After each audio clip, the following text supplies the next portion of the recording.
سلام دوستان، امیدوارم که حال دلتون خوب باشه. من دکتر فریدون رضایی هستم، دکترای تخصصی مدیریت فناوری اطلاعات، گرایش کسب و کارهای هوشمند از گروه آموزش مجازی کیش.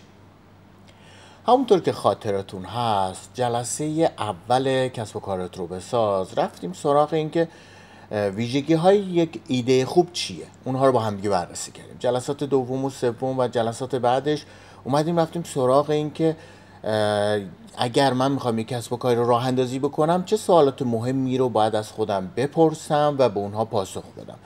در واقع اطلاعات اولیه خودمون رو در مورد اون کسب و کار تکمیل کردیم. توی این جلسه و جلسه بعد میریم یک مدل طراحی کسب و کار رو با همدیگه بررسی میکنیم. میخوایم ببینیم که اصلا یک مدل کسب و کار چیه و شرکت ها یا مؤسسات یا افرادی که میخوان یک کسب و کار راه اندازی بکنن چرا میرن سراغ اینکه از یک مدل کسب و کار استفاده بکنن. مدل کسب و کار کانواس رو 9 تا قسمتش رو توی این جلسه و جلسه بعد به صورت کلی و ابتدایی با همدیگه بررسی میکنیم و جلسات بعدترش میریم هر کدوم از اون اجزا رو کامل و دقیق بررسی میکنیم و میبینیم که هر کدومشون چه کارهایی داره و چه ویژگی هایی داره. بریم سراغ اسلاید ها و توی این جلسه و جلسه بعد با همدیگه با مدل کانواس، مدل 9 قسمتی کانواس، اصلا اینکه یک مدل یا یک تابلوی طراحی چی هست آشنا بشیم. تابلوی طراحی توی این جلسه میخوام شما رو با تابلوی طراحی آشنا بکنم. آیا شما دارای روحیه کارآفرینی هستید؟ آیا دائم در اندیشه ارزش آفرینی و ایجاد کسب و کارهای جدید یا بهبود و تحول سازمان خودتون هستید؟ آیا شما در حال تلاش برای یافتن راه‌های جدید به منظور کنار گذاشتن روش‌های قدیمی و منسوخ در مسیر پیشبرد کسب و کار خودتون هستید؟ اگه جوابتون بله است، به گروه ما و این دوره آموزشی خوش اومدید. امروزه تعداد بیشماری از مدل‌های کسب و کار نوآورانه در حال ظهورن. صنایع کاملا جدیدی در حال شکل‌گیری اند و همزمان صنایع قدیمی در حال فروپاشی. شرکت‌های تازه وارد رقبای پرسابقه ای رو که برای بقا به شدت در حال بازآفرینی خودشون هستن به چالش میکشند. مدل کسب و کار سازمان شما در 2، 5 یا 10 سال آینده چگونه خواهد بود؟ آیا شما در شمار بازیگران اصلی صحنه کسب و کار خواهید بود؟ آیا شما با رقبایی مواجه خواهید شد که دارای مدل‌های کسب و کار قدرتمند جدیدی هستند؟ تابلوی طراحی مدل کسب و کار زبانی مشترک برای توصیف، مصورسازی، ارزیابی و تغییر مدل‌های کسب و کاره. مدل کسب و کار منطق شرکت رو در چگونگی خلق، ارائه و کسب ارزش توصیف میکنه. 9 جزء مدل کسب و کار کانواس همونطور که توی شکل میبینید شامل قسمت‌های زیره.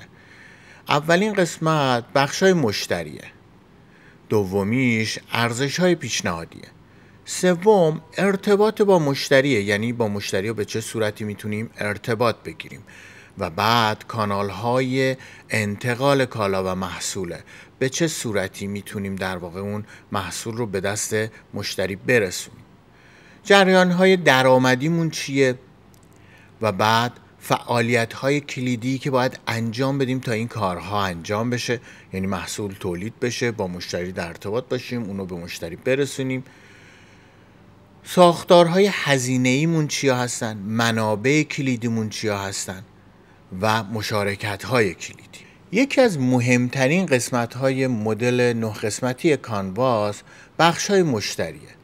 در واقع جزء سازنده بخش‌های مشتری گروه‌های مختلفی از افراد یا سازمان‌هایی رو تعریف می‌کنه که شرکت ما قصد داره به اونها خدمت برسونه.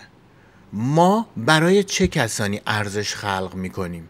مهمترین مشتریای ما چه کسانی هستند؟ دومین قسمت ارزش‌های پیشنهادیه، یعنی همون محصولات و خدماتی که ما می‌خوایم ارائه بدیم. جزء سازنده ارزش‌های پیشنهادی بسته‌ای از محصولات و خدمات رو توصیف میکنه که برای یک بخش مشتری خاص ارزش خلق میکنه. چه ارزش هایی رو به مشتریان ارائه میکنیم؟ یعنی چه محصولاتی رو به مشتریامون ارائه میکنیم؟ به حل کدام یک از مشکلات مشتریان خودمون کمک میکنیم؟ چه نیازهایی از مشتری رو برآورده میکنیم و چه بسته از محصولات و خدمات رو به هر بخش از مشتری پیشنهاد میدیم؟ قسمت بعدی کانال ها هستن.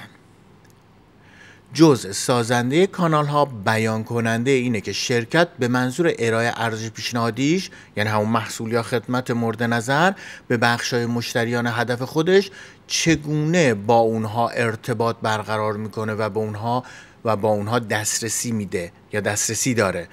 یعنی که از طریق سایت ما میخوایم مشتریامون با ما ارتباط بگیرن و محصول رو از ما خرید بکنن.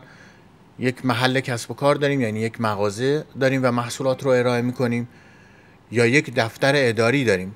به چه صورت میخوایم این محصولات رو، یعنی این ارزش‌های پیشنهادی رو به دست بخش مشتری برسونیم؟ مشتریان چه کانال‌هایی رو برای دسترسی به ما ترجیح میدن؟ همکنون چگونه به اونها دسترسی داریم؟ کانال‌های ما چگونه یک پارچه شدن؟ کدوم یک از اونها به بهترین شکل کار میکنن؟ کدوم یک به صرفه ترن؟ ما چگونه اونها رو با برنامه روزمره زندگی مشتری هماهنگ کنیم؟ بعضی موقع هم سایت داریم، هم یک دفتر فروش داریم، هم در واقع نمایندگی های مختلف داریم. به چه صورتی؟ قسمت بعدی ارتباط با مشتری. جزء سازنده ارتباط با مشتری انواع روابطی رو توصیف میکنه که شرکت با بخشای خاصی از مشتریان برقرار میکنه. هر یک از بخشای مشتری یا مشتریان ما انتظار برقراری و حفظ چه نوع ارتباطی رو دارن؟ کدام یک از این روابط رو ایجاد نموده ایم؟ هزینه برقراری این روابط هم چقدره؟ این ارتباطات چگونه با سایر اجزای مدل کسب و کار ما هماهنگن؟ خب ما یک محصول رو تولید کردیم، میخوایم به مشتری بدیم، از طریق سایت هم میخوایم بفروشیم.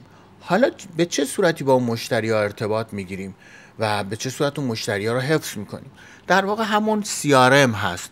یعنی اینکه ارتباط با مشتری، مسابقات رو برگزار میکنیم، تبلیغاتی رو انجام میدیم و سعی میکنیم روز تولدشون رو بهشون تبریک بگیم، مناسبت های مختلف از مشتری رو بشناسیم و اونها رو یادآوری کنیم و بهشون هدایای مختلفی رو ارائه بدیم که بیشتر روی این موضوعات بحث میکنیم.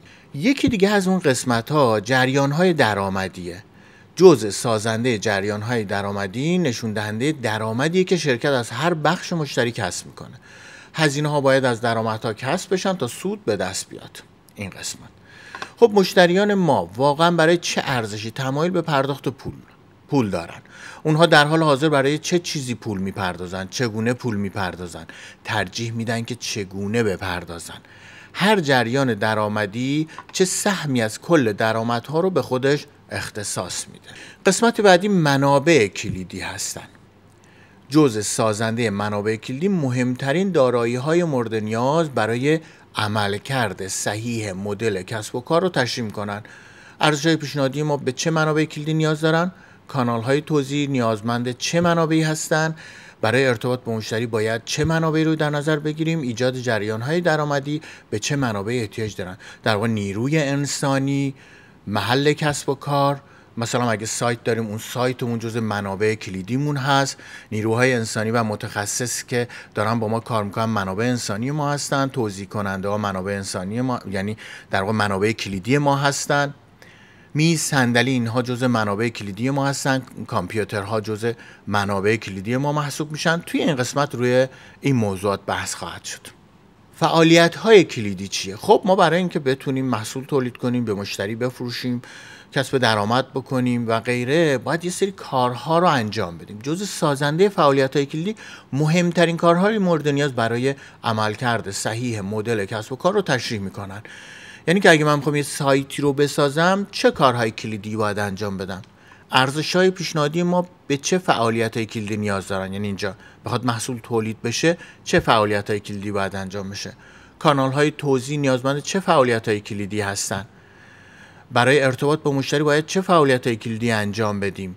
ایجاد جریان‌های درآمدی به چه فعالیت‌های کلیدی؟ یعنی هر کاری که اینجا انجام میدیم، هر کدومش یک سری فعالیت‌ها رو باید انجام بدیم. اون فعالیت‌های کلیدی چی هستن؟ همونطور که دیدی در واقع یک تابلوی طراحی یک مدله که میاد شما رو کمک میکنه که کسب و کارتون راحت تر بشناسید. قسمت های مختلفی داره که چند تا قسمتش رو با همدیگه توی این جلسه مرور کردیم. توی جلسه بعدم مابقی رو میگیم و یه سری نکات مهم در رابطه با مدل کانواس و طریقه پر کردن اون که به چه صورت باید روی این مدل کار بکنید. خب این مدل قسمت‌های مختلف یک کسب و کار رو در نظر میگیره. به شما میگه که یک کسب و کار در واقع 9 تا قسمت داره. مدل‌های مختلفی وجود داره. یکی از اون مدل‌ها که خیلی پرکاربرده مدل کانواسه که ما هم اومدیم روی این مدل زوم کردیم و سعی می‌کنیم به شما این مدل رو آموزش بدیم. بعدها میرسیم که میتونیم خودمون برای خودمون یک مدلی رو طراحی بکنیم، از مدل خودمون استفاده کنیم، خاص خودمون، خاص کسب و کار خودمون. اما برای شروع کار کسی که به صورت ابتدایی میخواد یک کسب و کار رو شروع بکنه پس و هنوز بلد نیست چجوری یک در واقع مدل طراحی بکنه و اجزای مختلف یک کسب و کار رو هم هنوز خوب نشناخته، بهترین پیشنهاد استفاده کردن از مدل کانواس. قسمت‌های مختلف کسب و کار رو در نظر گرفته به شما میگه که رو هر کدوم از اینها زوم کنید و دقیقاً بشناسید.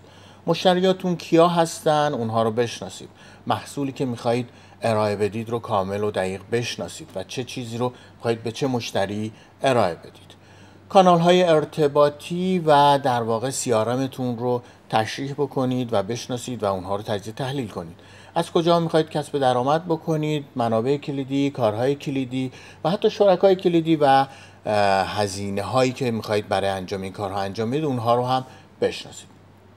توی جلسه بعد ادامه این مدل کانواس رو چند تا قسمت باقی مونده رو هم با هم دیگه سریع مرور میکنیم و بعد میریم سراغ این که اصلا این مدل رو به چه صورتی پر بکنیم و بعدها هر کدوم از این یعنی در جلسات بعدیش هر کدوم این قسمت ها رو بیشتر براتون تشریح خواهم کرد.